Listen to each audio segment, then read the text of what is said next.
এই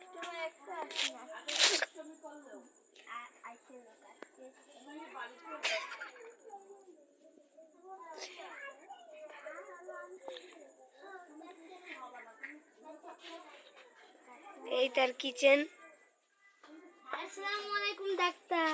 এই তার পেশেন্ট। কেমন আছেন ডাক্তার? কেডা রোগী? রোগী এই রোগী। আচ্ছা কি হয়েছে? আর কি হয়েছে? ওর বউয়ে ব্যথা, আরে হাতে ব্যথা না? হাতে ব্যথা। আচ্ছা হাতে ব্যান্ডেজ করে দেওয়া হইবে না, কাটতে লইয়া। জিভে কি যেন হইছে একটু দেখি। আচ্ছা দেখি। তিনটাই দেখি না, তো দেখেন মুখ দেখি।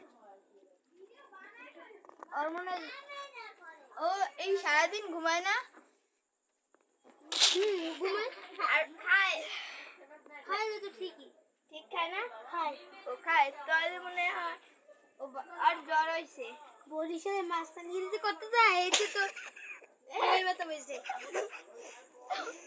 আচ্ছা আর জ্বর হইছে এই ওষুধটা খাওয়া। হাতে ব্যথা জিভে সমস্যা এই ওষুধটা। আমি চাইতে বুঝতে।